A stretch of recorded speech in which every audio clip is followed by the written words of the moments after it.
ومن يتق الله يكفر عنه سيئاته ويعظم له اجرا. اللہ تبارک و تعالیٰ تقوی پر گناہوں کو معاف کرتے ہیں. بڑے مزے کا واقعہ لکھا ہے اس کے اوپر. یہ لکھا ہے کہ ایک نوجوان آدمی تھا, حضور عمر ابن خطاب رضی اللہ تعالیٰ عنہ کے زمانے میں مسجد میں بڑی پابندی سے آیا مسجد میں. اب عمر ابن خطاب رضی اللہ تعالیٰ عنہ اس کا مسجد میں آنا دیکھتے, اس کا مسجد میں سے جانا دیکھتے. درمیان میں مسجد میں گھر پڑا کرتا تھا ایک عورت کا, وہ اسے اپنی طرف متوجہ کیا کرتی تھی, یہ اس سے نگاہ بتا کر پھر مسجد میں آ جایا کرتا تھا. وہ اپنی طرف متوجہ کیا کرتی تھی. اس میں آپ سے کیا عرض کروں میرے محترم دوستوں بزرگوں, ہمارے حضرت یہ فرماتے ہیں اصل ذاکر وہ ذکر کرنے والا ہے جسے غفلت میں اللہ یاد آ جائے. اصل ذاکر وہ ذکر کرنے والا ہے جسے کون یاد آ جائے؟ غفلت میں. جس کو ماحول میں اللہ یاد آ رہے ہیں اور غفلت کے ماحول میں جا کر اللہ کو بھول جاتا ہے, وہ ذاکر نہیں ہے, وہ غافل ہے. وہ کیا نہیں ہے؟ ذاکر نہیں ہے. نہیں, یہاں ذکر کی مجلس تھی, یہاں ایمان کی مجلس تھی, یہاں اجتماع میں 3 دن شریک ہوئے, کیفیت بنی تھی. اب بازار میں گئے اس کیفیت کو بھول گئے, اب گھر کے اندر گئے اس کیفیت کو بھول گئے. جو اللہ کو یاد کیا جائے وہ ایسے غفلت کے مقامات پر جہاں سے پیر پھسلنے اور قدم پھسلنے کے خطرے. جہاں دروازے کے اوپر وہ پہنچا, جیسے ہی دروازے پر پہنچا اللہ کا خیال آ گیا. اللہ کا خیال آ کر بے ہوش ہو کر گر گیا دروازے کے اوپر, اٹھا کر گھر لے کر آیا گیا. گھر آ کر جب بھی آنکھ کھلتی چیخ نکلتی ہے, پھر دوبارہ بے ہوش ہو جاتا. اسی کیفیت کے اندر رہا یہاں تک کہ دنیا سے رخصت ہو گیا. عمر ابن خطاب رضی اللہ تعالیٰ نے پوچھا ارے فلاں آدمی کہاں چلا گیا؟ وہ آیا کرتا تھا نظر نہیں آیا. ساتھیوں نے سارا واقعہ بیان کیا. امیر المومنین اس کے ساتھ ایسا ہوا تھا, اس کے ساتھ ایسا ہوا تھا, پھر اس کا انتقال ہو گیا اسی کیفیت کے اندر. قبر پر تشریف لائے اس کی, آ کر کہنے لگے عمر ابن خطاب رضی اللہ تعالیٰ عنہ سارا واقعہ سن کر وَلِمَنْ خَافَ مَقَامَ رَبِّهِ جَنَّتَانِ, جو آدمی اللہ سے ڈرتا ہو اللہ کے لیے اس کے یہاں 2 جنتیں ہیں. یہ بات سنتے ہی قبر سے آواز آئی, کہنے لگا امیر المومنین اللہ نے وہ دونوں جنتیں مجھے دے دی. اللہ نے وہ دونوں جنتیں. میرے محترم دوستو سمجھیے گا, یہ ایمان کی علامتیں ہیں جو ہم بیان کر رہے ہیں, یہ ایمان کے تقاضے ہیں جو ہم بیان کر رہے ہیں. اذا سرتک حسنتک وساءتک سیئتک فانت مؤمن, جب تجھے نیکی خوش کرے, جب تجھے گناہ غمگین کرے, تو جان لے کہ تو ایمان والا ہے. نیکی کی کوئی خوشی نہیں ہے, گناہ کا کوئی غم نہیں ہے. جیسے مردہ ہوتے ہیں نا بے کیفیت, ایسے ہماری اندر کی کیفیت نہیں, بے کیفیت ہے. بے کیفیت. کوئی نیکی کر کر طبیعت کے اوپر اس کی کوئی خوشی نہیں ہے, کوئی گناہ کر کر طبیعت. یہ ایمان کا تقاضا ہوتا ہے, یہ اللہ کا ڈر ہوتا ہے. اگر کوئی چیز کا ہمیں مشکوک لگ رہی, کوئی چیز ہمیں کسی چیز کا ڈر ہے, تو طبیعت خود بخود اسے ہمیں اپنے آپ کو بچائے. یہ ہے اصل ایمان اور تقوی. ایسے میں میرے بھائی دوست بزرگوں, تقوی رکھتا بچائے ہو, যারা তাকওয়া অবলম্বন করে ওয়াইত্তাকিল্লাহ, যারা আল্লাহকে ভয় করবে, ইউকাফিরু আনহুম সাইয়্যাতিহিম, আল্লাহ পাক তাদের গুনাহগুলোকে মিটায়ে দিবেন. তাকওয়ার বিনিময়ে পূর্বে যে গুনাহ হয়েছিল সেই গুনাহগুলোকে আল্লাহ পাক মুছে দিবেন, সেই গুনাহকে আল্লাহ পাক ধুয়ে দিবেন. এটা হলো তাকওয়ার আরেকটা ফায়দা. তাকওয়ার আরেকটা ফায়দা হলো যে আদি ওয়াকিয়া হযরত ওমর রাদিয়াল্লাহু তাআলা আনহু জামানায় বলে যে এক যুবক ছিল, এক নওজোয়ান এরকম ভাবে সে এরকম ভাবে রাদিয়াল্লাহু তাআলার কাছে আশ্রয় করতো. হয়তো এরকম ভাবে তার থেকে কোনো একটা বিষয় হয়ে গেছে, কোনো একটা বড় ধরনের কোনো একটা গুনাহের কিছু তার থেকে সংঘটিত হয়েছে. তো এই গুনাহ হওয়ার পরে বারবার আসতে ওমর রাদিয়াল্লাহু তাআলা আর এরকম ভাবে সে পরেশান থাকতো, আর তার গুনাহের ব্যাপারে সে গমগীন থাকতো, তার এই বিষয়ে সে এরকম ভাবে পরেশান থাকতো. অনেক বেশ কিছুদিন অতিক্রম হওয়ার পরে যাওয়ার পরে ওই নওজোয়ান আর ওমর রাদিয়াল্লাহু তাআলা এরকম ভাবে দরবার আসে না নাই. তো হযরত সাইয়েদনা ওমর রাদিয়াল্লাহু তাআলা খোঁজ লাগাইলেন, আরে কোথায় ওই যুবকটা, কোথায় যেই যুবকটা আমার কাছে আসা যাওয়া করতো, আসে এরকম ভাবে এরকম এরকম কিছু বলতো, কোথায় সেই যুবক? সাহাবায়ে কেরাম সব ঘটনা খুলে বললেন যে আমিরুল মুমিনিন ঘটনাটা এরকম, যুবকটাতে এরকম এরকম কিছু হয়েছে, সেটা এরকম ভাবে কিছুদিন আগে মারা গেছে, আর তার দিনের কাইফিয়ত অন্যরকম ছিল, সে তার গুনাহের উপরে সে অত্যন্ত এরকম ভাবে লজ্জিত ছিল, আর শর্মিন্দা ছিল, আর ওই যুবকটা তো ওই অবস্থায় তার এরকম ভাবে তাকওয়ার ভিত্তিতে সে মারা গিয়েছে, তাকওয়ার উপরে সে তার ইন্তেকাল হয়েছে। হযরত ওমর রাদিয়াল্লাহু বলে নিয়ে যাও তার কবরের পাশে। হযরত ওমর রাদিয়াল্লাহু তাআলাকে যখন তার কবরের পাশে নিয়ে যাওয়া হলো, হযরত ওমর রাদিয়াল্লাহু কবরের পাশে দাঁড়িয়ে ওই যে কোরআনে কারিমের এই আয়াত তেলাওয়াত করলেন, ওয়ালিমান খাফা মাকাম রাব্বিহি জান্নাতান, যে যে ব্যক্তি আল্লাহর সামনে দাঁড়ানোকে ভয় পাবে, হাসরের দিনে আল্লাহর সামনে দাঁড়ানোকে ভয় পাবে, এই তাকওয়া যে দিলের ভিতরে অবলম্বন করে, আল্লাহ তাকে 2টা জান্নাত দান করবেন। এটা ওমর রাদিয়াল্লাহু তাআলা যখন কবরের পাশে দাঁড়িয়ে তেলাওয়াত করলেন আয়াত, সাথে সাথে কবরের থেকে ওই নওজোয়ানের কণ্ঠে আওয়াজ ভেসে উঠলো, আর ওই নওজোয়ানের কথা বললেন, হে আমিরুল মুমিনিন, আল্লাহ পাক আমাকে 2টা জান্নাত দিয়ে দিয়েছেন, 2টা জান্নাত আল্লাহ আমাকে দিয়ে দিয়েছেন। এই জন্য আপনার মায়ের দোস্ত বুজুর্গ, এইগুলো ছিল তাকওয়ার দুনিয়াতে তার গুনাহ মাফ হয়ে যায়, তার গুনাহ ধৌত হয়ে যায়। আসল জিকির করলে তো সে এরকম গাফলতের ভিতরে মহলে থেকে আল্লাহ জিকির করে, গুনাহ নাফরমানের মহলে পরিবেশে দেখে আল্লাহর ধ্যান তার দিলে থাকে যে আল্লাহ আমাকে দেখতেছে। বলতে এরকম ভালো পরিবেশের মধ্যে থেকে আল্লাহ জিকির করা, ভালো পরিবেশে আল্লাহ জিকির করে তো সবাই করতে পারে। ইজতেমাতে 3 দিনের জন্য ইজতেমায় আসলাম, আর দিনের একটা ইতিহাস হয়ে গেল, এটা তো সবারই হয়ে থাকে। কিন্তু যখন আমরা গাফলতের পরিবেশে, গুনাহের পরিবেশে যেয়ে আল্লাহকে ভয় করা, বলতে এইটা হলো আসল জাকির। হযরত এই কথা বলেন যে আসল জাকির হলো সে যে গুনাহের মাহলে গিয়ে, পরিবেশে গিয়ে আল্লাহকে ইয়াদ করে ধ্যান করে, সে হলো আসল জাকির, জিকির করলে আল্লাহ বলে যে এরকম হবে। এই জন্য এগুলো ইমানের আমার আলামত হলো এগুলো, ইদা সাররাতকা হাসানাতুকা ওয়া সাআতকা সাইয়্যাতুকা ফা আনতা মুমিন। হুজুর সাল্লাল্লাহু আলাইহি ইমানের আলামত বয়ান করতে, কোন নেকির কাজ করে যখন তোমাকে খুশি করে দেয়, আমি আজকে এই নেকির কাজটা করতে পারলাম, আমার অন্তরটা খুশিতে ভাগবান, এই ভালো কাজটা করতে পারলাম। আর যখন কোন এটা গুনাহ নাফরমানি হয়ে যায়, অন্তরটা এরকম ভাবে বেজার হয়ে যায়, মনে মনে ব্যথা লাগে যে আমার থেকে একটা গুনার কাজ হয়ে গেছে। যদি এরকম কাইফিয়ত হয়ে যায়, নবী বলে দিয়েছেন ফা আনতা মুমিন, তুমি পাক্কা ঈমানদার। আজকে হযরত বলতেছে আজকে আমাদের দিল এর কোনো কাইফিয়ত নেই, বেকাইফিয়ত। ভালো কাজ করলেও খুশি লাগে না, আর কোনো একটা গুনাহ কাজ করলেও আমার দিলের ভিতরে কষ্ট লাগে না। ভালো কাজ করলেও অন্তরটা খুশিতে ভাগেভাগ হয় না, আর গুনার কাজ করলেও অন্তরটার মধ্যে এরকম হবে, এরকম তার অনুতপ্ততা প্রকাশ পায় না। বলতে আজকে আমাদের এই কাইফিয়ত হলো আমাদের ইমানের। এই জন্য ইমানের আলামত হলো এটা।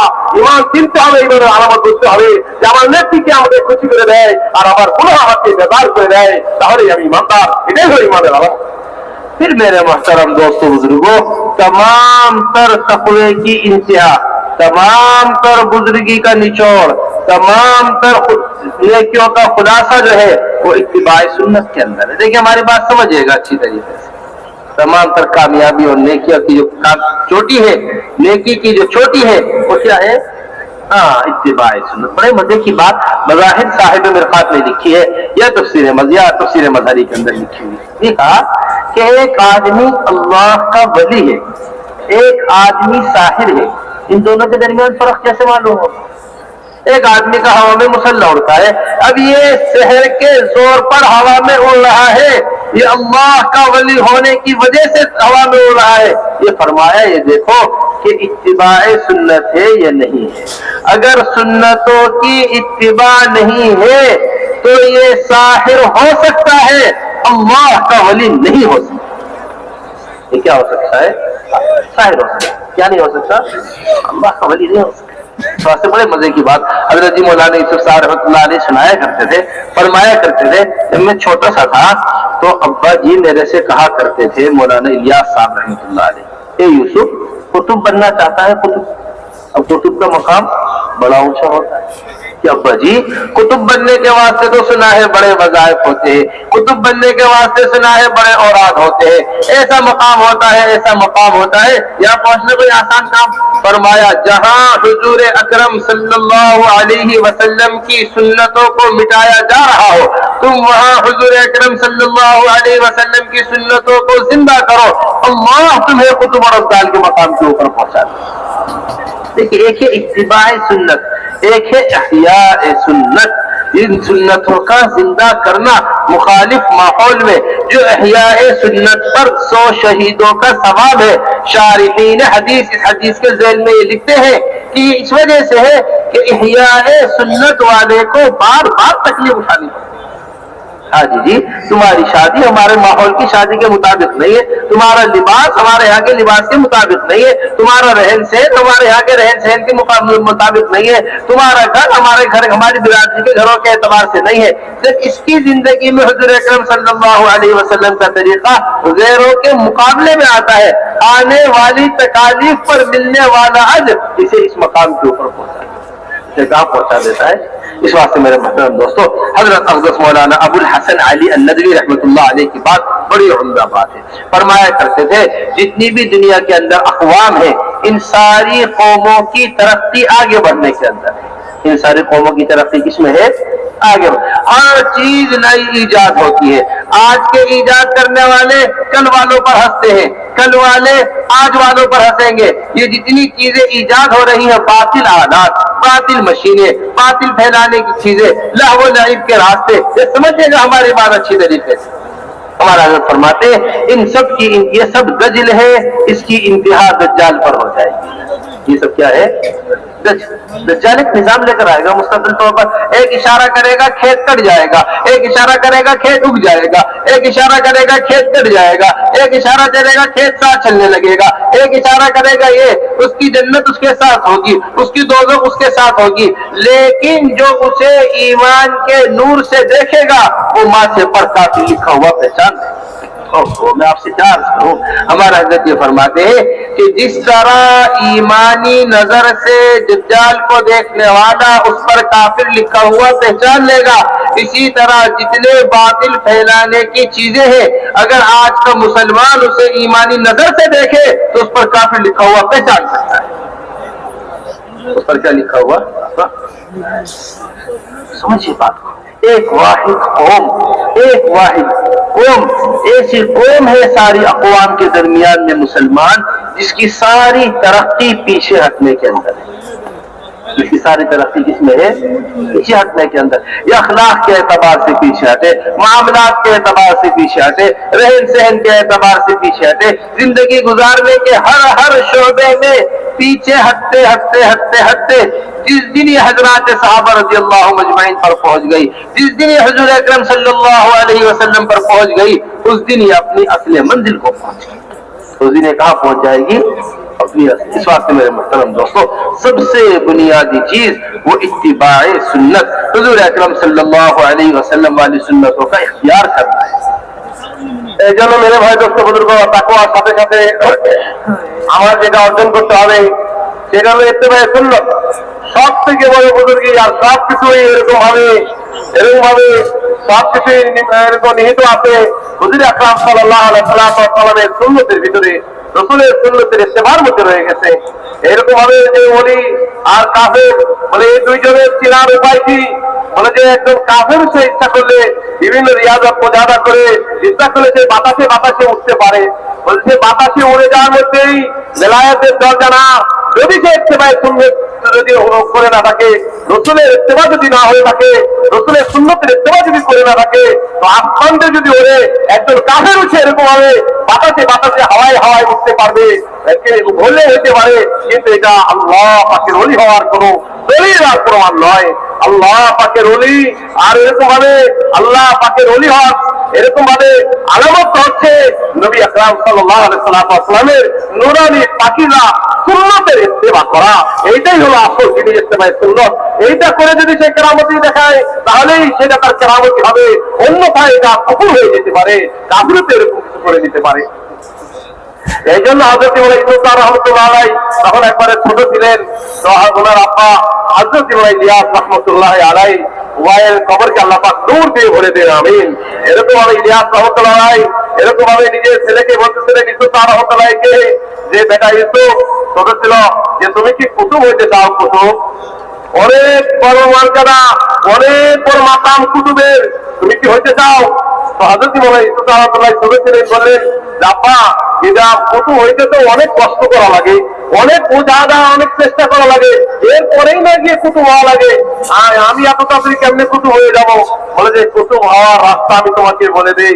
কুতুব কিভাবে হইতে হয়, আফতার অনেক কোথা মাকামের অনেক কিভাবে হইতে হয় বলে দেই। বলে যে যেখানে তুমি দেখবা নবীজির সুন্নতকে মিটতেছে, নবীর সুন্নত মিটে যাচ্ছে, নবীর সুন্নত যেখানে এরকম ভাবে নাস্তে নাবুদ হয়ে যাচ্ছে, ওই জায়গার মধ্যে তুমি নবী সাল্লাল্লাহু আলাইহি ওয়াসাল্লামের সুন্নতকে আঁকড়িয়ে ধরবা, তো আল্লাহ তোমাকে কুতুব বানিয়ে দিবেন। এই জন্য কুতুব এবং আফদাল হওয়ার একটাই রাস্তা হলো আল্লাহ পাকের নবী সাল্লাল্লাহু আলাইহি ওয়াসাল্লামের নূরানী ও পাকিজা সুন্নতকে আঁকড়িয়ে ধরা, বলে এটাই হলো কুতুব হওয়ার রাস্তা। অন্য কোন রাস্তা এখতিয়ার করলে পশ্চিম কালো এরকম ভাবে মন্দিরে পৌঁছা যাবে না, আর কুতুব হইতে পারবে না। এই জন্য আবুল হাসান আলী নদী রহমতুল্লাহ একটা কথা, কোন এরকম ভাবে চমৎকার কথা, বুঝার মতো কথা, আসলেই কথা রয়ে গেছে। এরকম ভাবে যে সুন্নতের ইত্তেবা, যেখানে যেখানে সুন্নত, এই জন্য যে হাদিসের মধ্যে যে আসছে না যে তার জন্য যে ব্যক্তি সুন্নতকে মানাহিয়া সুন্নতি ইনদা ফাসাদি উম্মতি, যে সুন্নতে মিটে যাচ্ছে, এই মিটা সুন্নতকে জীবিত করার জন্য, অর্থাৎ যেখানে যেখানে সুন্নতগুলো নাই ওই সুন্নতগুলো জীবিত করতে গিয়ে তার অনেক কষ্ট পাইতে হবে, তাকে অনেক চেষ্টা, অনেক কষ্ট, অনেক কথা শুনতে হবে, বিভিন্ন ধরনের মানুষের কাছে তাকে মানবতা ভৎসনার শিকার হতে হবে। এই কারণেই তার জন্য এরকম শহীদের মর্যাদা আল্লাহ পাক রাখছেন। কারণ শহীদের মর্যাদা এমনি এমনি নয়, এই সুন্নতকে জিন্দা করতে গিয়ে তাকে মুজাহাদা করতে হবে, কষ্ট করতে হবে তার জন্য। এই জন্য সৈয়দ আবুল হাসান আলী নদভী রহমতুল্লাহ একটা কথা বলতে বড় চমৎকার কথা, যেরকম আজ পর্যন্ত যত বিজ্ঞানীরা যত কিছুকে আবিষ্কার করেছে, আর যত মানুষের জীবন বিধান আর রচনা করেছে, যত কিছু নিজাম তৈরি করেছে, এক যুগ যায় পরের যুগরা আগের যুগের উপর হাসে, বলে জানে ওটাতে এমনি ছিল, খা মাখা ছিল, ওটা তো বেরুদা ছিল, ওটা তো কোনো কাজের ছিল না। আর একটা যুগ যায় পরবর্তী যুগলারা পূর্বওয়ালাদেরকে এরকম ভাবে বিভিন্ন কথা বলে, অর্থাৎ পুরোটার উপরে কে ছিলেন না, একটা আবার একটা হচ্ছে, এই কথার থেকে এই প্রকাশ পায় এইগুলো আসলে ধোকা ছিল, ধোকা। ওই যে সমস্ত কায়েররা এই তরিকা জীবন বিধান রচনা করেছে, এটা সত্যিকার অর্থে একটা ধোকা ছিল, এগুলো দাজাল ছিল, দাজাল। আর দাজাল থেকেই হবে আসবে দাজ্জাল, দাজ্জাল তো একটা নিজাম নিয়ে দুনিয়াতে আসবে। হযরত কথা বলতে, আরে যে ইমানদার দাজ্জালকে দেখবে এরকম ভাবে ক্ষেতকে কেটে দিল, আবার নতুন করে ক্ষেত হলো, মানুষকে জিন্দা করলো, আর মুদ্দাকে জীবিত করলো, জীবিতকে আবার মুদ্দা করলো। কিন্তু ইমানদার ইমানের চোখ দিয়ে যখন দেখবে, তো এই দাজ্জালের কপালের উপরে কাফের লেখা থাকবে, সে তার ইমানের নূর দিয়ে দেখতে পারবে। ঠিক বর্তমান যে সমস্ত কিছু রসুলের সুন্নতের বাইরে যে সমস্ত কিছু আমাদের সায়েন্স আর যে সমস্ত গুলো আছে, এই সমস্ত বিজ্ঞান, যুক্তি, প্রযুক্তি, এই টেকনোলজি, এইগুলো দাজ্জাল, এইগুলো দাজ্জাল। বর্তমান জামানার ইমানদার যদি ইমানের চোখকে দেখে, তাহলে দেখবে যে এগুলোর মধ্যে দাজ্জাল, এগুলোর মধ্যে কাফের লেখা আছে, এগুলোর মধ্যে কোনো কামিয়াবি নাই। আসল কামিয়াবি তো রাসূলুল্লাহ সাল্লাল্লাহু আলাইহি ওয়াসাল্লামের ইত্তেবার মধ্যে রয়েছে, যেটা সৈয়দ আবুল হাসান আলী নদভী রহমতুল্লাহ বলছেন, পুরা দুনিয়ার কওম তারা আগে বাড়তেছে, আর একটা মাত্র জাতি আছে, সে হলো মুসলমান জাতি। তারা যত পিছিয়ে যাবে, যত পিছনের দিকে যাবে, তত বেশি তারা কি করবে, পিছনে যাইতে তখন সাহাবায়ে কেরাম রাদিয়াল্লাহু তাআলা আনহুদের সিরাত ও সুরতের উপরে উঠবে, সাহাবায়ে কেরামের সিরাতের উপরে তাদের জীবন আদর্শকে বানাইবে, তখন এই জাতি তার মঞ্জিলে পৌঁছবে এবং কামিয়াবি তাদের পদে চলন করবে, এবং কামিয়াবি এবং সফলতার চূড়ান্ত পর্যায়ে পৌঁছবে, তখন পিছনে যাইতে সাহাবায়ে কেরামের নকশার উপর জীবনযাপন করবে। मेरे मोहतरम दोस्तों बुजुर्गों, अब्दुल्लाह इब्न मसऊद रज़ियल्लाहु ताला अन्हु फरमाया करते थे, मन कान मुस्तन्नन वलियस्तन्न बिमन कद मात फइन्नल हय्य ला तुमनु अलैहि अलफितना उलाइका अस्हाबुन नबी सल्लल्लाहु अलैहि वसल्लम हुम अफदलु हाज़िहि उम्मा। इस आदमी को जो तरीका इख्तियार करना है, उन लोगों का तरीका इख्तियार करे जो दुनिया से चले गए। जिंदा लोग फितनों से महफूज नहीं है, वो कौन है? हुम अफदलु हाज़िहि उम्मा, वो हुज़ूर अकरम सल्लल्लाहु अलैहि वसल्लम के अस्हाबे रसूल। देखो चंद सिफात बयान कर रहे हैं। सबसे पहली सिफत ये बयान कर रहे, अक़ल्लहा तकल्लुफन, तकल्लुफ के सीधे साधे लोग तकल्लुफात में नहीं पड़ा करते थे। अबर्रहा क़ुलूबन, दिलों के साफ सुथरे लोग, दिलों के अंदर तंगी नहीं, दिलों के अंदर हसद नहीं, दिलों के अंदर बुग़्ज़ नहीं, दिलों के अंदर एक दूसरे से बुराइयां नहीं, दिलों के साफ थे अस्हाब रसूल सल्लल्लाहु अलैहि वसल्लम। दिलों के क्या थे? साफ सुथरे। और तीसरी चीज क्या है? आमक़हा इल्मा, कि वो इल्म के कौन थे? इल्म के गहरे लोग। आखिर हम गौर कर रहे थे इन तीनों बातों के ऊपर, तो आप देखिए तीनों चीजें एक दूसरे से मिली हुई हैं। اگر طبیعتوں کے اندر تکلف ہوتا ہے تو دلوں کے اندر تنگیاں آتی ہیں، اور جن دلوں کے اندر تنگیاں ہوتی ہیں اور جن دلوں کے اندر نفرتیں ہوتی ہیں وہ دل علم سے خالی ہوتے ہیں، وہ دل علم سے خالی ہوتے ہیں۔ یہ تو سادگی زندگی کے اندر۔ ہم ابھی نظام الدین سے روانہ ہو رہے تو مشورے میں حضرت جی نے سب کو جمع کیا، بات کی مشورے کے اندر، کہا کہ دیکھو بنگلہ دیش جا رہے ہیں، بنگلہ دیش والوں سے ہمارا یہ پیغام پہنچانا کہ اللہ جل جلالہ عم نوالہ نے جو سادگی ابھی کسی نہ کسی درجے میں آپ حضرات کے یہاں رکھی ہے، اس کو نعمت سمجھ کر اسے دین کے اوپر استعمال کرو، قبل اس کے کہ دنیا ہماری طرف متوجہ ہو، قبل اس کے کہ دنیا ہماری طرف کیا ہو جائے، متوجہ ہو جائے۔ اس واسطے یہ بڑی نعمت ہے اللہ تبارک و تعالیٰ کی طرف سے زندگیوں کا کیا ہونا، زندگیوں کا سادہ ہونا۔ یہ اللہ تبارک و تعالیٰ ایسے سیدھے سادے حضرات صحابہ رضی اللہ مجمعین ہوا کرتے تھے، جو کھانے کو ملا کھا لیا، کھانے میں تکلفات نہیں، جو پہننے کو ملا پہن لیا، پہننے کے اندر تکلفات نہیں۔ راوی یہ کہتے ہیں کہ میں آیا عمر بن خطاب رضی اللہ تعالیٰ عنہ کے پاس، میرے ذہن میں یہ تھا کہ امیر المومنین ہیں، ایسا ان کا محل ہوگا، ایسا ان کا علاقہ ہوگا، ایسا ان کا رہن سہن ہوگا، ایسا ان کی زندگی ہوگی۔ یہ راوی یہ کہتے ہیں کہ میں ان کے انتظار میں رہا کہ کہاں جاتے ہیں، کہاں رہتے ہیں۔ میں نے جا کر پوچھا امیر المومنین کہاں ملیں گے، میرے ذہن میں تھا کسی محل میں ہوں گے، کسی گھر میں ہوں گے۔ کہا جاؤ مسجد میں دیکھ لو، مسجد میں مل جائیں گے۔ مسجد میں آیا، امیر المومنین کو دیکھنے کے واسطے مسجد والوں سے پوچھا امیر المومنین کہاں ہے، کہنے لگے دیکھو یہاں باہر باغ ہے، باغ کے اندر لیتے ہوں گے، باغ میں جا کر آرام کرتے ہیں۔ معمول تھا عمر بن خطاب رضی اللہ تعالیٰ، بازار باغ میں جا کر دیکھا تو زمین کے اوپر امیر المومنین لیتے ہوئے آرام کرتے۔ اللہ نے اس سادگی کے اندر رعب رکھا تھا، اس سادگی کے اندر رعب رکھا تھا۔ ہماری شان و شوکت ہو، ہمارے پاس مال و دولت ہو، ہمارے پاس ہتھیار ہو، ہمارے پاس زور ہو، ہمارے پاس طاقت ہو، مٹایا قیصر و کسریٰ کے استبداد کو کس نے، وہ کیا تھا زور حیدر، فخر بوذر، صدق سلمانی۔ یہ چیزیں تھیں جس نے قیصر کو مٹایا تھا، یہ چیزیں تھیں جنہوں نے کسریٰ کو مٹایا تھا۔ زور حیدر تھا، فخر بوذر تھا، صدق سلمانی تھا، سلمان فارسی کی سچائی تھی، ابو ذر کا زہد تھا، امام الزہاد ہے ابو ذر الغفاری رضی اللہ تعالیٰ۔ یہ سادگی تھی، وہ بڑے مزے کا واقعہ لکھا ہے۔ ایک دشمن آیا عمر بن خطاب رضی اللہ تعالیٰ عنہ کو قتل کرنے کے ارادے سے، کہتا ہے میں مستقل تلاش میں لگا رہا، ان کی تلاش کرتا رہا۔ میں نے دیکھا معمولات میں یہ ہے کہ یہ اس درخت کے نیچے آ کر تھوڑی دیر آرام کرتے ہیں۔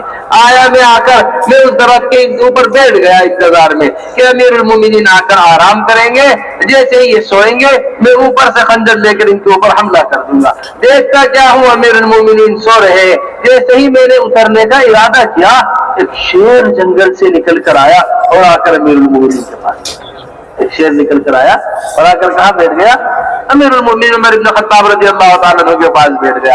ان قریب میں نے دوبارہ ارادہ کیا کہ پھر اتروں نیچے، پھر کوشش کرو، اتنے میں شیر نے اپنی زبان سے امیر المومنین عمر بن خطاب کے تلوے چاٹنے شروع کر دیے۔ میں نے کہا جس کی حفاظت کا انتظام آسمانوں سے ہو رہا ہو، اس کی حفاظت اسے میں کیسے نقصان پہنچا سکتا، اسے میں کیسے نقصان پہنچا سکتا۔ میرے محترم دوستو سمجھو ہماری بات کو اچھی طریقے سے، ہماری سارا تحفظ وہ اس زندگی کے اندر ہے جو حضرت جی مولانا یوسف صاحب رحمۃ اللہ علیہ فرمایا کرتے تھے، مال و دولت سے نہ مسلمان کبھی چمکا ہے، نہ مال و دولت سے قیامت تک کبھی مسلمان چمکے گا۔ ہمیشہ حضور اکرم صلی اللہ علیہ وسلم والے اعمال سے عزت ملی ہے، قیامت تک ملے گی۔ یہ عمر بن خطاب کی بات ہے، جب وہ سمجھنا ہماری بات کو، جب ان کے پاس گئے ملک شام میں تو ملک شام ٹھاٹ باٹ کا علاقہ، ملک شام مزے اور آرام کا علاقہ ہے۔ کہنے لگے عمر بن خطاب سے لوگ امیر المومنین ایسا کریے یہ سواری ہمیں بدل لیجیے، جا کر آپ آگے جا رہے ہیں یہ کپڑے بدل لیجیے، یہ ملک شام والے ٹھاٹ باٹ کے لوگ ہیں، آپ کو دیکھیں گے کہ فرمانے لگے دیکھو ہم سب سے زیادہ ذلت والے قوم ہیں، اللہ نے ہمارے اوپر رحم فرمایا، اپنے نبی کو ہمارے درمیان بھیج دیا، ہم نے ان کا طریقہ اختیار کیا، اللہ نے ہمیں سب سے عزت والی قوم بنا دیا، اگر ہم نے ان کا طریقہ چھوڑا تو اللہ ہمیں دوبارہ ذلیل و رسوا کر۔ آپ دیکھ لیجیے इस जमाने में जिल्लत और रुसवाई का सबसे बड़ा वजह यह है कि हमने अपना माशरा खो दिया है, अपना तरीका खो दिया है, अपनी पहचान खो दी है, अपना लिबास खो दिया है। ऊपर से लेकर नीचे तक लगता नहीं है कौन मुसलमान है कि सब मुसलमान। हमारा हज़रत फरमाते फल का छिलके पर ऊपर कोई बहुत ज्यादा अहमियत नहीं होती, यानी अहमियत नहीं समझी जाती। फल के छिलके, संतरा खा रहे हैं छिलका आप फेंक देंगे, केला खा रहे हैं छिलका आप फेंक देंगे, आम खा रहे हैं छिलका निकाल कर आप छिलका फेंक देंगे आम खाने के लिए। जिस तरह फल का तहफ्फुज़ एक छिलका करता है कि अगर थोड़ा सा भी छिलका फट गया, जिस जगह से छिलका फटेगा फल उसी जगह से सड़ेगा। जिस तरह एक फल का तहफ्फुज़ छिलका करता है, इसी तरह इस्लाम का तहफ्फुज़ उसका माशरा करता है। इसी तरह इस्लाम का तहफ्फुज़ क्या करता है, हम उसे अहमियत नहीं देते। माशरे तो ये लिबास अच्छा लग रहा पहन लो, क्या हर्ज की बात है। फला आदमी ने इस तरह शादी की, कर लो, क्या हर्ज की बात है। अरे ये खाना अच्छा लग रहा खा लो, क्या हर्ज की बात है। अरे ऐसे घर बनाने को जी जा रहा बना लो, क्या हर्ज की बात है। जिन चीजों को हम अहमियत नहीं दे रहे वही चीजें हमें बदलती चली जा रही, वही चीजें सारे फसाद का जरिया बन रही। मेरे दोस्तों, मेरे बुजुर्गों, हजरत अब्दुल्लाह बिन मसूद রাদিয়াল্লাহু তাআলা আনহু বলেছেন এই কথা, মান কানা মুস্তান্নান ফালিস্তান্না বিমান কদমাত ফাইনাল হাইলা তুমান আলাইহিল ফিতনা। বলে যে ব্যক্তি চায় যেরকম ভাবে কারো রাস্তা ইখতিয়ার করতে, সে যেন তাদের রাস্তা ইখতিয়ার করে, তাদের তরিকা অবলম্বন করে যারা দুনিয়া থেকে বিদায় নিয়েছে। কেননা জীবিত যারা আছে তারা কেউই ফিতনা থেকে খালি নয়, হইতে পারে যে কোনো সময় তারা ফিতনার মধ্যে পতিত হয়ে যেতে পারে। আর তারা কারা দুনিয়া থেকে বিদায় নিয়েছে, উলাইকা আসহাবু মুহাম্মদ সাল্লাল্লাহু আলাইহি ওয়াসাল্লাম, তারা হলেন হুজুর আকরাম সাল্লাল্লাহু আলাইহি ওয়াসাল্লামের সাথীরা। বলে হুজুর সাল্লাল্লাহু আলাইহি ওয়াসাল্লামের সাথী, বলে তাদেরই ইখতিয়ার করো, তাদের রাস্তায় চলো, তাদের পন্থা তোমরা অবলম্বন করো। তাদের কতগুলো গুণ হযরত আব্দুল্লাহ ইবনে মাসউদ রাদিয়াল্লাহু তাআলা আনহু তিনি তার এই কথার মধ্যে উক্তির মধ্যে আলোচনা করেছেন। তার মধ্যে প্রথম বিষয়টা যেটা আমি সংক্ষিপ্ত আকারে বলে যাচ্ছি, যে এরকম ভাবে প্রথম গুণ যেটা সাহাবাদের বয়ান করা আছে সেটা হলো আকাল্লুহা তাকাল্লুফান। বলে যে এরকম ভাবে তারা বেতাকাল্লুফ ছিল, সাদা মাটা জীবন ছিল, মোটা মোটা কাপড় পরতো, মোটা জুতা পরতো, আর মোটা মোটা খাবার দাবার খাইতো। বেতাকাল্লুফ সাদা মাটা জীবন তাদের ছিল। আর দুই নম্বর যেটা ছিল আবার রুহাকুলুবান, বলে তাদের এরকম ভাবে তাদের দিল বড় পাক ছিল, তাদের দিলের ভিতরে কোনো এরকম কিনা ছিল না, মুখ ছিল না, হাতাপ ছিল না, কিবির ছিল না, তাকাব্বুর ছিল না। তাদের দিলের ভিতরে অন্যের এরকম ভাবে বিশ্বাস ছিল না, কারোর প্রতি হিংসা ছিল না, তাদের প্রতি অন্যের প্রতি এরকম ভাবে কোন ধরনের এরকম ভাবে হিংসা বিদ্বেষ দুশ্মনী, বলে এগুলো তাদের দিলের ভিতরে ছিল না। তাদের দিল পবিত্র ছিল, পরিষ্কার পরিচ্ছন্ন দিল ছিল, তাদের দিল ছিল পরিষ্কার পরিচ্ছন্ন দিল ছিল।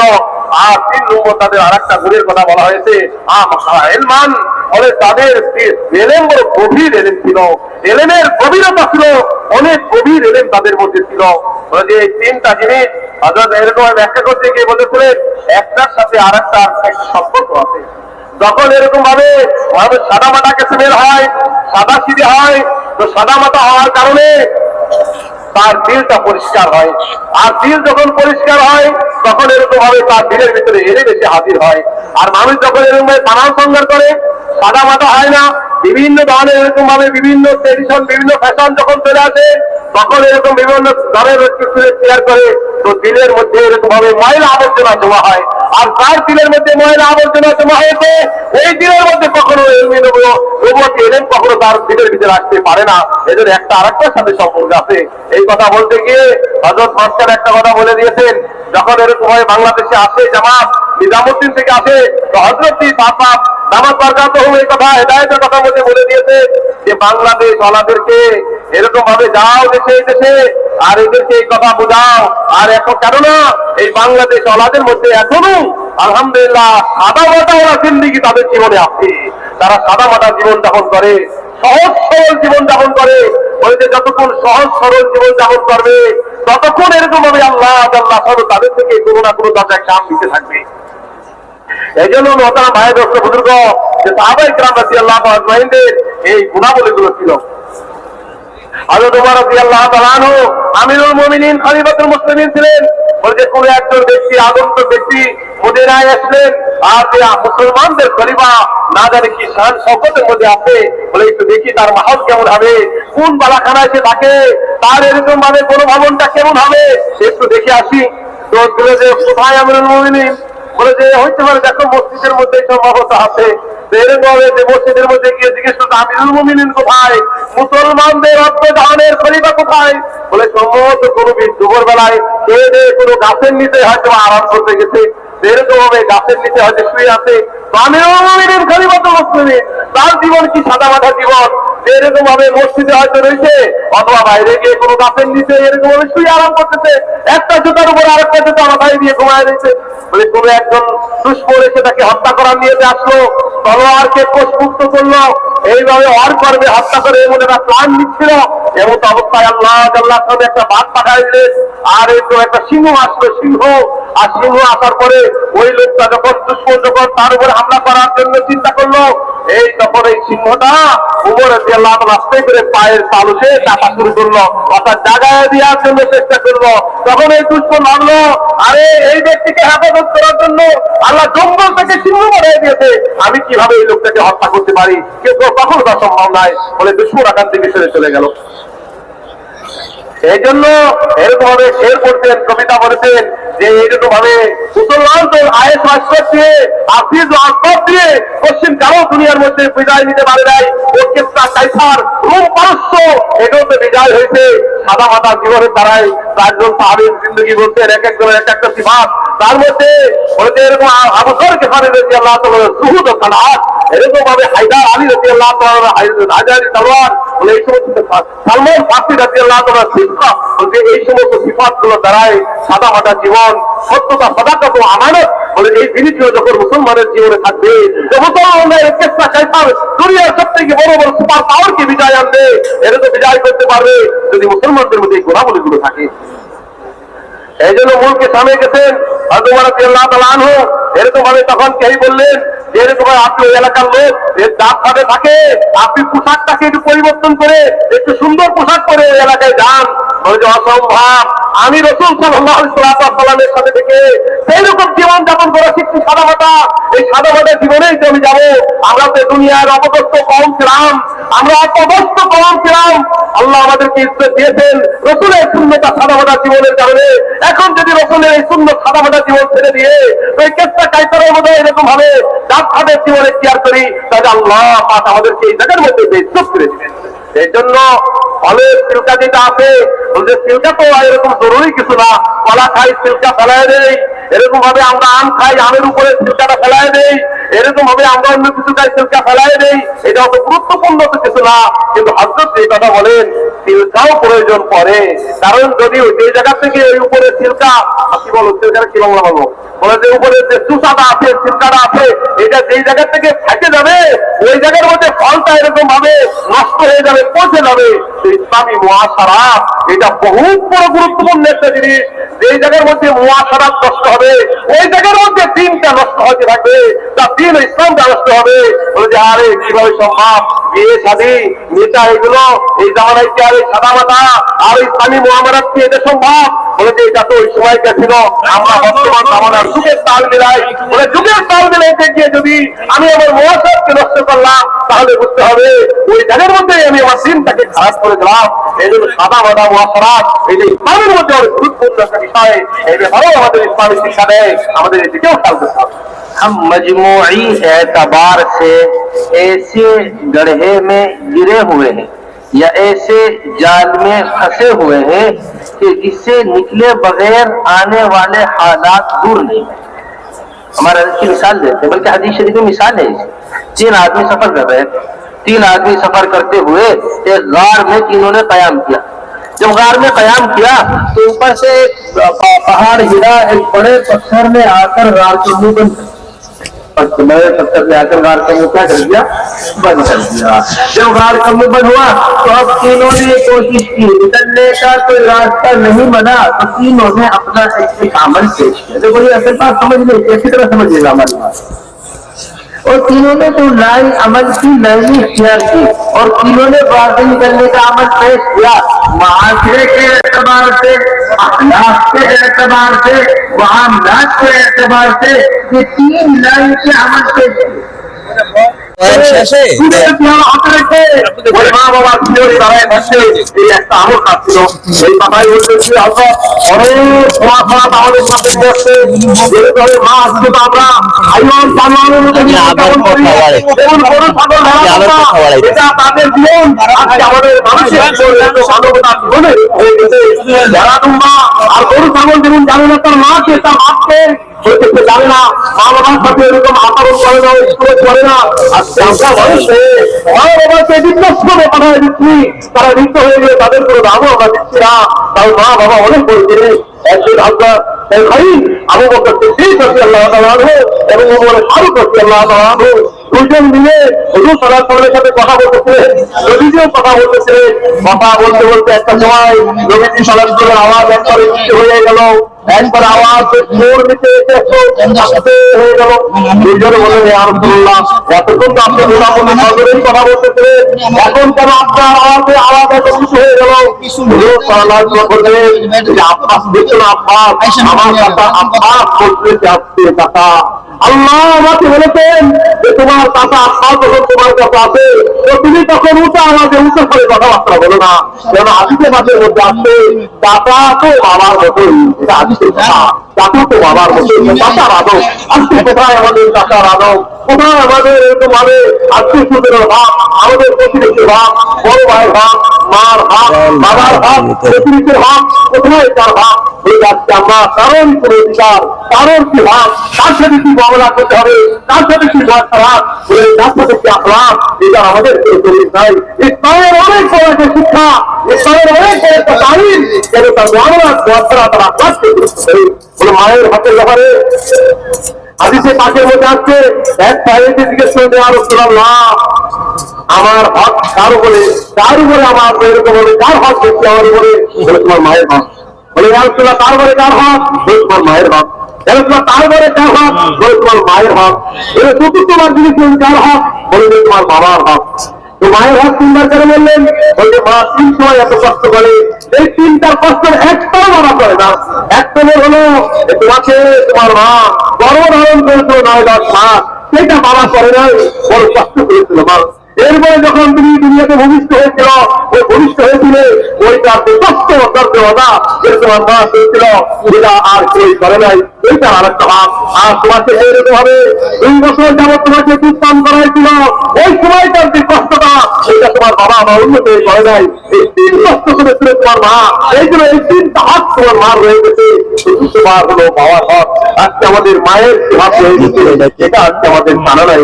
আমার মা তার হক আছে, আমার বাবা তার হক আছে, প্রতিবেশী তার হক আছে, প্রতিবেশীর হকের ব্যাপারে এই পরিমাণ বলা হয়েছে, আবার প্রাপ্ত বলেই করে দিলে আগামী কৃষিদেরকে নাকি অনেক এই পরিমাণ প্রতিবেশীর হক হয়ে গেছে। এই জন্য এরকম ভাবে দিন হক হয়ে গেছে, আমার স্ত্রীর হক হয়ে গেছে। আমাদের আইসমানকে আল্লাহ তাআলা বলে যে আমি যে জায়গায় থেকে পান করতাম, উনি ওই জায়গায় পান করতে, আমি করছে হাতি থেকে এই জায়গা থেকে দাঁত দিয়ে এরকম ভাবে কামড়ায় খাইতাম, উনি ওই জায়গায় দাঁত দিয়ে কামড়ায় খাইতে, হক হয়ে গেছে। এই জন্য এরকম ভাবে হাতির পাশের মধ্যে আসছে। আর সব থেকে বড় দিকে যেটা, মানে সব থেকে বড় দিকে কি জানো, সব থেকে বড় দিকে হলো নিজের সন্তানদেরকে আওলাদদেরকে নেককার বানানো, নিজের সন্তানদেরকে দিনদার বানানো, এটা হলো মানে সব থেকে বড় দিকে, সব থেকে বড় ভালো কাজ। এই ব্যাপার হলো আজকে এগারো করেছে যেরকম ভাবে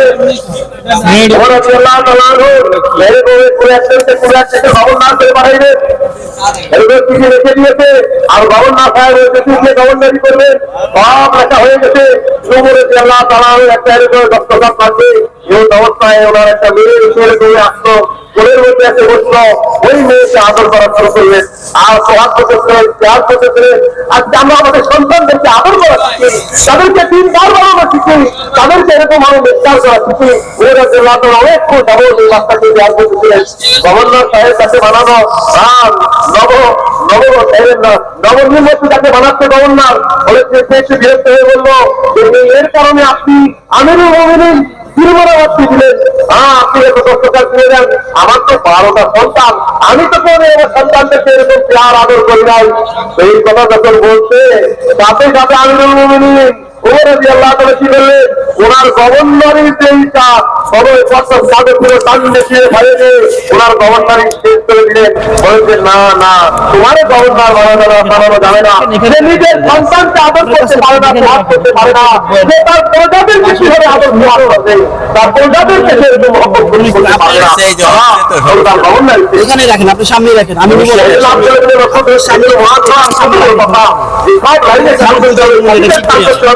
সাথীদের প্রতি যে ব্যক্তি হামদর্দি হবে না, সাথীদের প্রতি যে দয়ালু হবে না, সাথীদের প্রতি যে ভীষণ হবে না, সে তো দৃষ্টি করবে তার মাত্রার কি, তার মামলার কি, তার আখলাকটা কি, তার তাবলিগটাই কি হবে, সে সাথীদের খোঁজ খবর নেয় না কে কি অবস্থায় আছে।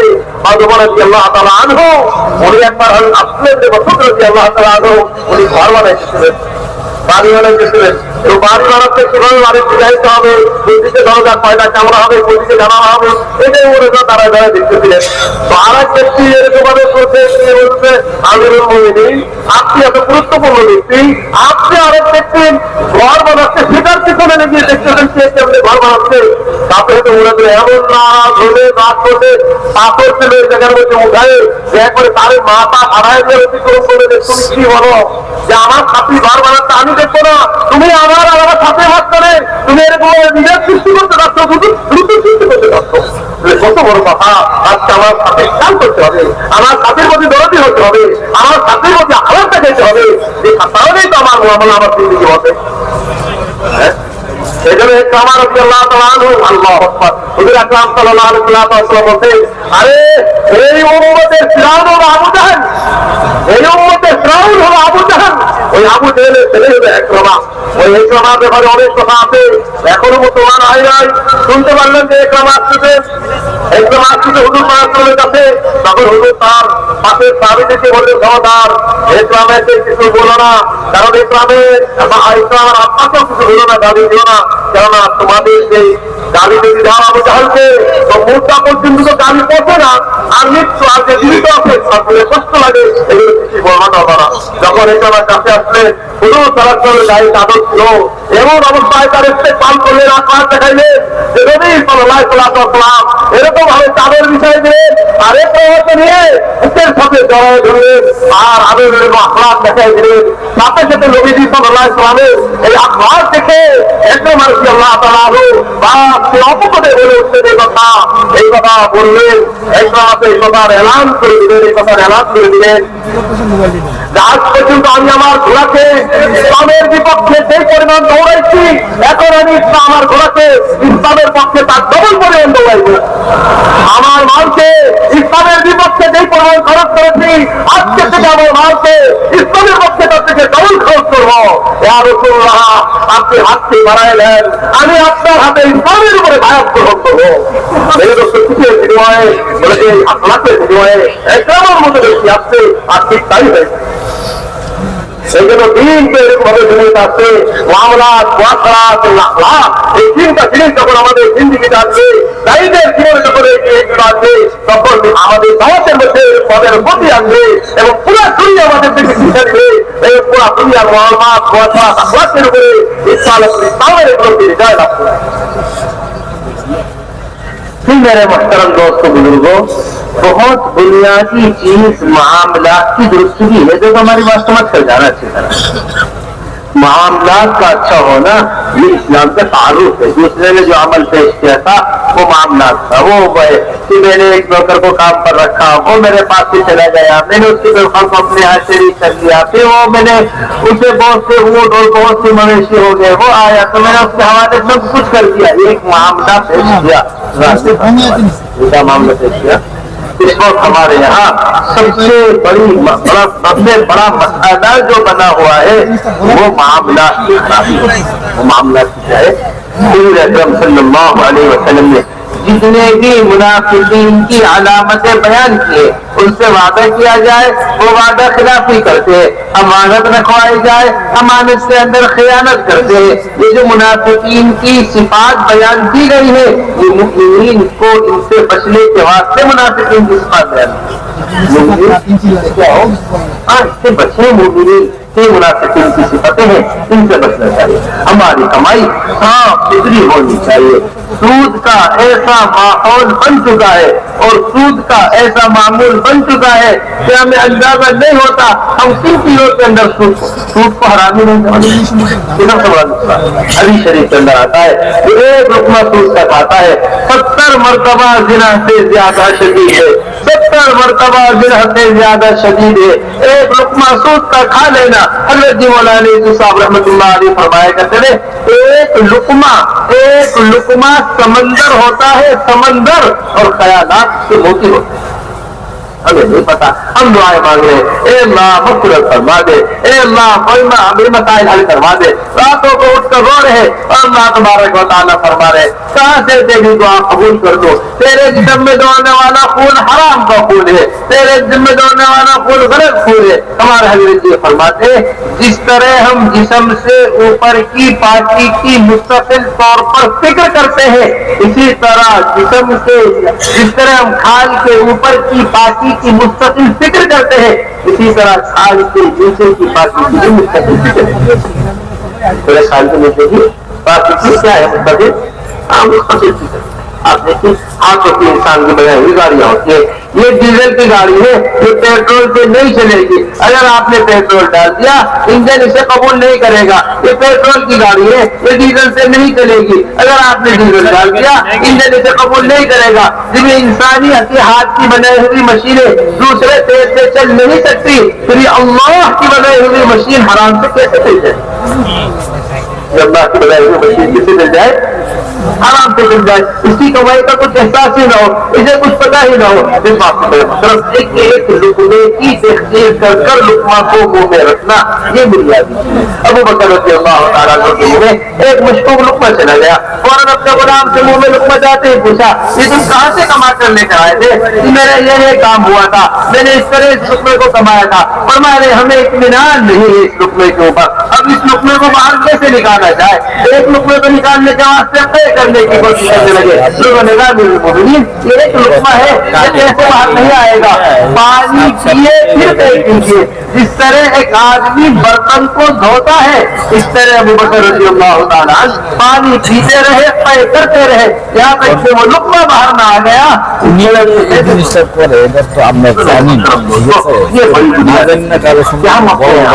اچھے معاملات پیش کرے اپنے معاملات کو ایسا معاشرہ ایسے معاملات پیش کرے جیسے حضرات صحابہ رضی اللہ عنہم کے معاملات ہوا کرتے تھے. ایک یہودی کی دکان انصاری کی دکان کے سامنے ایک صحابی انصاری کی دکان کے سامنے یہودی کی دکان. یہودی اللہ تبارک و تعالیٰ کے یہاں غیر المغضوب علیہم ولا الضالین یہ شمار ہوتے ہیں. یہ یہودی اگر یہ راستہ سے گزرے ان کے راستوں کو تنگ کر دو. یہ یہودی اللہ تبارک ایسے معاملات ہوا کرتے ہیں. ایسے کیا ہوا کرتے ہیں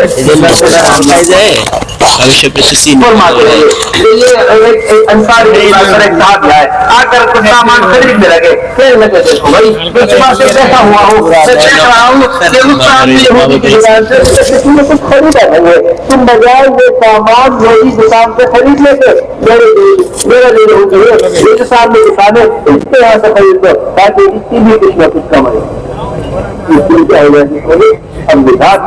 تبدیل ہوتی ہے. میرا دوست تھا میرے دکان سے کیوں نہیں گیا؟ میرا جاننے والا تھا میری دکان سے کیوں نہیں گیا؟ ارے میں 4 مہینے لگائے ہوا ساتھی ہوں تو 4 مہینے لگائے ہوا ساتھی ہمارے حضرت جی فرماتے ہیں اس بات کو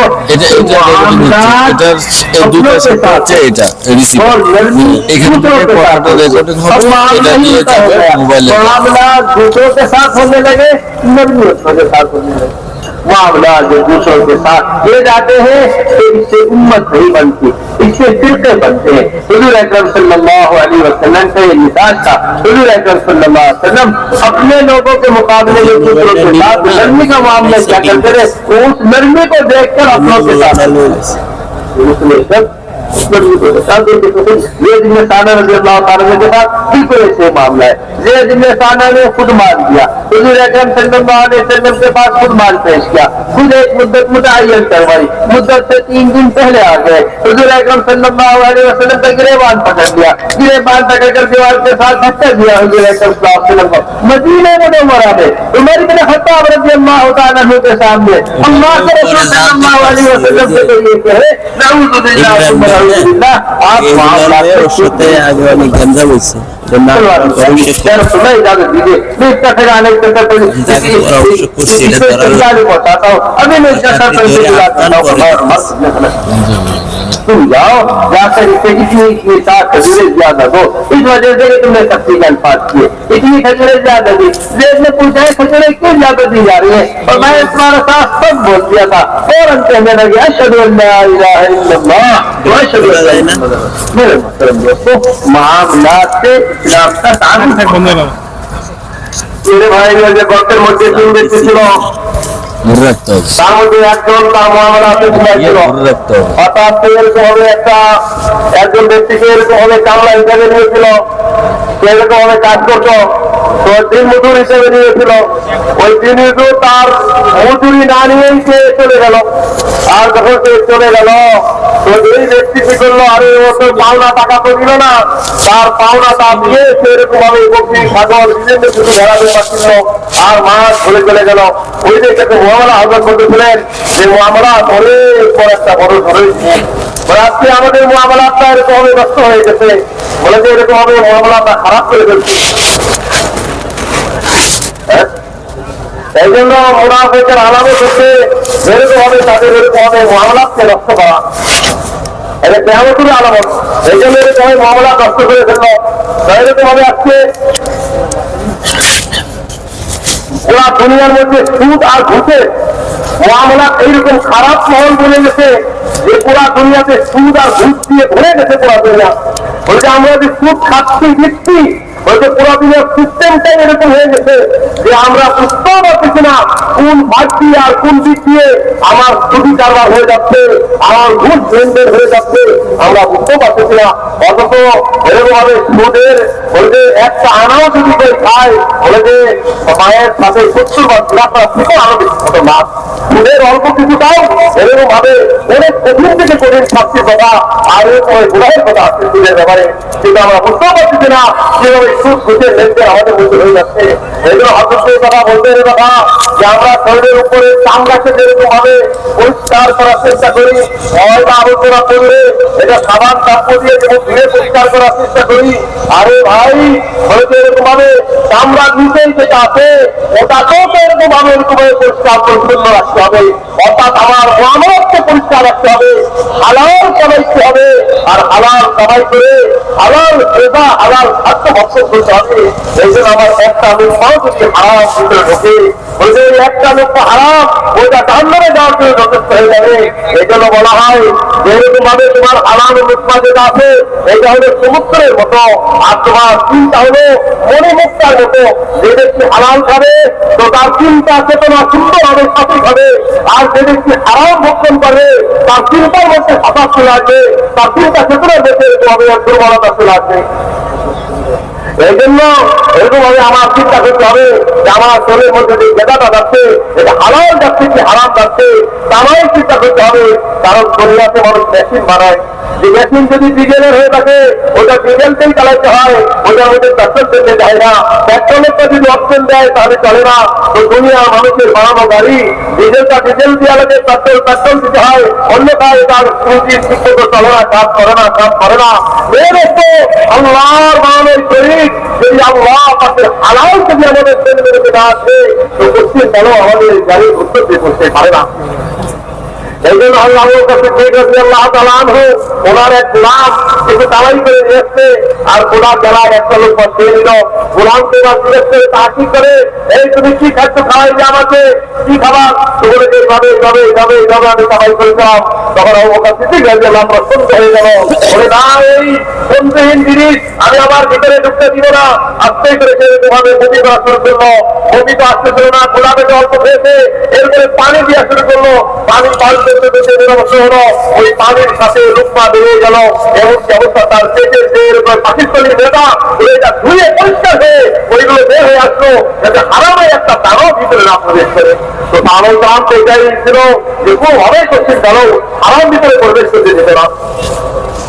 যেরকম ভাবে লাইব্রেরি খানা মিঠাই আমরা গাড়ি রাখার সহ দেখাচ্ছিলে, যেরকম ভাবে নিজের থেকেই সেরকম ভাবে হুজুরকে করেছিল, আবার নিজে একটা নির্দিষ্ট সময় ঠিক করলো, আবার সময়ের আগে 3 দিন আগে এসে হাজির হয়ে গেল, আবার মদিনার পরিবেশে রসুল সাল্লাল্লাহু কলার ধরে টানা শুরু করলো। মদিনাতে রসুলের কলার ধরে টানতে ওই সামনে দাঁড়ায় এসে উমর রাদিয়াল্লাহু তাআলা আনহু, যার হাতে সবসময় কি থাকতো, তলোয়ার কোট মুক্তে তলোয়ার থাকতো। তো রসুল সাল্লাল্লাহু যাওয়ার কৃষ্ণিকের কথা বলা শুরু করলো যে তোমরা কেমন মানুষ যে তোমরা লেনদেন সাফ করো না, পরিষ্কার করো না, সত্য কথা বলে আর রাসূলুল্লাহ খালি একটু অনুমতি দেন, আমি আমার এই কষ্ট তলোয়ার দিয়ে ওর মাথাকে শরীর থেকে আমি আলাদা করে দেবো। সত্য করে কথা বলছে। ওদের বলে তুমি সত্য কথা করে বললে, তুমি সত্য করে বললে, নরম করে কথা বলো, তা পাবে তা দাও, অতিরিক্ত এত কিছু আরো বাড়ায় দাও। তো তাই তো ধীরে ধীরে বলতো সময়ের আগেই নির্দিষ্ট সময়ের আগে পরিমাণ মতো যেটা দিচ্ছিল ধার, ওটাকে দিলেই আরে এত কেজি পরিমাণ বাড়ায় দিল। তখন ওই ব্যক্তি বললো দায়িত্ব না, যে বাড়ায় দেওয়ার কারণটা কি, আমার সব নিজের চাকরিই তো হইলো, আমি তো তোমার সাথে শক্তি করছিলাম, কঠোরতা করেছিলাম, এই কঠোরতার কারণে আমি তোমাকে অতিরিক্ত তোমার পাওনা থেকে দান করলাম। সাথে সাথে আখলাতে মুক্ত হয়ে বললো আশহাদু আল্লা ইলাহা ইল্লাল্লাহ ওয়া আশহাদু আন্নাকা রাসূলুল্লাহ। ওই যে আখলাতের কারণে মুসলমান হযরত এই কথা বলেন, হযরত সাহাবের এই কথা বলেন। আসলে আমরা উল্টায় বলছি, মদিনাতে আরেকটা ঘটনা বলছে যে এক ব্যক্তি ইহুদিদের একটা দোকান ছিল, ইহুদির দোকান, আর একটা ছিল মুসলমানের দোকান। তো মুসলমানের দোকান থেকে রেডি বিক্রি হয়ে চলে আসছে, আর ইহুদির দোকানে খেয়ে যায় নাই। ওই দোকানদার মদিনার মুসলমান বললো আমার আজকে লেখা বিক্রি হয়ে গেছে, অরে ওই যে ইহুদি বেশি আছে ওর দোকানে যাও, অথচ ইহুদির ব্যাপারে বলা আছে এই অভিশপ্ত ইহুদি, এদের কোরআনের মধ্যে বলা আছে তার মধ্যে ইহুদির দোকানে যাও, তাইলে তারা আপনি সারাদিন খুশি দেখতে পারে নাই। আমরা তো শুধু চিন্তা করি যে আমরা আমাদের মধ্যে লেখাপড়া ঠিক রাখছে, মুসলমানের মধ্যে সবকিছু আছে, আমরা মধ্যে অনেক চিন্তা দিলাম, তারপরেও চিন্তা সাথে আমার দোকান থেকে রাখলে আর এক দোকানের থেকে চেয়েছে বলে যে না, মোয়ামলা তো হবে এবং নিজেদের সাথে আর নরমি হবে অপরদের সাথে। আজকে জিনিসটা আমরা উল্টায় ফেলছি, আমরা সাথীরা নিজেরা যারা আছি আমরা আপনাদের মধ্যে নরমিয়তের ব্যবহার করি আর অন্যের সাথে মোয়ামলাকে শক্ত করি, বলে তারা সম্পূর্ণ একটা বিষয়। মোয়ামলা করবো আমরা আমাদের মধ্যে শক্ত হবে, আর অপরদের জন্য আমরা ইনশাআল্লাহ নরমিয়তের ব্যবহার করবো। এটাই হলো আমাদের আশা। যখন আমাদের এরকম ভাবে মোয়ামলা ঠিক থাকবে তখন কি ইসলাম পুরো দুনিয়ার মধ্যে প্রভাব